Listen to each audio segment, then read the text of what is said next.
Praise lord. ఈరోజు దేవుని వాగ్దానము యెషయా గ్రంథము 31వ అధ్యాయము 18, 19 వచనాలు చదువుకుందాం. చూడండి.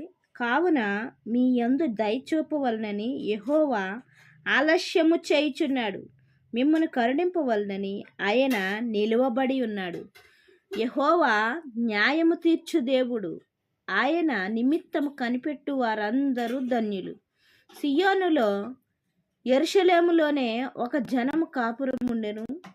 జనమా, నీవిక ఏమాత్రమును కన్నీళ్లు విడువవు. ఆయన నీ మొర విని నిత్యముగా నిన్ను కరుణించును. ఆయన నీ మాట వినగానే నీకు ఉత్తరం ఇచ్చును. ఆయన వాక్యముతో మనతో ఏమని మాట్లాడుతున్నాడంటే, నిన్ను కరుణించడానికి ఆయన సిద్ధముగానే ఉన్నాడంట. ఏం చేయడానికి? దయ చూపడానికి. నువ్వు ఏ స్థితిలో ఉన్నావో ఆ స్థితిలో నుంచి నువ్వు దీన స్థితిలో ఉండినట్లయితే ఆయన దయ చూపడానికి ఆయన సిద్ధముగా ఉండి నిలవబడి చూస్తున్నాడంట. ఎక్కడ ఉండి? నిలవబడి చూసేవాడిగా ఉన్నాడు. ఎందుకు కొంచెం ఆలస్యం చేస్తున్నాడంట. ఎందుకు ఆలస్యం చేస్తున్నాడంటే, పూర్తిగా నా యందు విశ్వాసముతో ఉంటామో ఉండమో అని. ఏంట? దేవుని యందు పూర్తిగా ఆధారపడతామో, లేకపోతే మధ్యలో ఇంకా మంత్రాలు తంత్రాలు వాటికి కోసం వెళ్ళేవారిగా ఉన్నాము, లేకపోతే మధ్యలో మన విశ్వాసం సడలిపోతుందేమో. ఎందుకంటే మంచిది దేవుడు మనకి ఇవ్వడానికి దానికి తగ్గ అర్హత మన దగ్గర ఉండాలి. కాబట్టి దేవుడు దయ చూపడానికి సిద్ధంగానే ఉన్నాడు, కానీ కొంచెం ఆలస్యము చేయుచున్నాడు. మిమ్మల్ని కరుణింపవలనని ఆయన నిలవబడి ఉన్నాడు అని చెప్తున్నాడు. నిలవబడి ఏం చేస్తున్నాడంటే, మనం ఆయన కొరకు కనిపెడుతున్నామా లేదా అని ఆయన ఎదురు చూసేవాడిగా ఉన్నాడంట. యెహోవా న్యాయము తీర్చు దేవుడు. ఎవరైతే న్యాయముగా నీతిగా జీవిస్తూ దేవుని యందు విశ్వాసముతో నమ్మకముతో నిరీక్షణతో ఉంటున్నారో వాళ్ళకైనా న్యాయము తీర్చే దేవుడండి. ఇంకా ఆయన నిమిత్తము కనిపెట్టుకొని వారందరూ ధన్యులు అంటున్నాడు. ఎవరి కోసం కనిపెట్టేవారండి?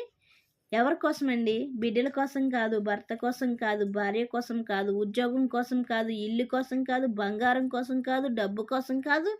దేవుని కొరకు కనిపెట్టుకొని వారు ధన్యులు అని చెప్తున్నాడు. ఆ ధన్యత ఏ విధంగా వస్తుందంటే, సియోనులోనే యెరూషలేములోనే ఒక జనము కాపురం ఉండెను. జనమా, నువ్వు ఏ మాత్రమును కన్నీళ్ళు విడువవు. ఎందుకంటే నీ కన్నీళ్ళని నేను చూశాను. నేను నీ దగ్గరికి వచ్చాను. నేను నీ దగ్గర నిలబడి ఉన్నాను. నువ్వు ఏడుస్తున్నావు, నువ్వు కన్నీరు కారుస్తున్నావు. నీ విషయమే దయ కావాలని నువ్వు నన్ను కోరుకుంటున్నావు. కాబట్టి నిన్ను ధన్యుడిగా చేయడానికి, నేను న్యాయము తీర్చడానికి నేను నీ దగ్గరికి వచ్చాను. నేను నిన్ను చూశాను. కాబట్టి నువ్వు కన్నీటితో ప్రార్థిస్తున్నావు, కన్నీటితో నాకు అప్పగించుకుంటున్నావు నీ యొక్క సమస్యను. కాబట్టి నువ్వు ఇంకా ఏడవలసిన అవసరము లేదు, నేను విన్నాను అని చెప్పి ఆయన ఏమంటున్నాడంటే, ఆయన నీ మొర విని నిత్యముగా నిన్ను కరుణించును.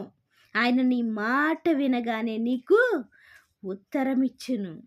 ఏం చేస్తున్నాడండి? ఆయన జవాబిచ్చేవాడిగా ఉన్నాడండి. కానీ మనం ఏం చేస్తున్నామంటే, తర్వాత చేసుకుందాంలే ప్రార్థన, తర్వాత చదువుదాంలే వాక్యము, తర్వాత అంటూ దేవునిని మనము పక్కన పెట్టేసే వారిగా ఉంటున్నాం. కొన్ని సందర్భాల్లో ఎంత క్లిష్టమైన పరిస్థితి అయినా సరే, ఎంత శ్రమదినమైనా సరే, ఎంత బాధ కలిగినా సరే గుండెను పిండేసుకుంటూ ఏడుస్తున్నాం. కానీ ఆయనకి మనం ప్రార్థించకుండా నిర్లక్ష్యం చేసేవారిగా ఉంటున్నాం.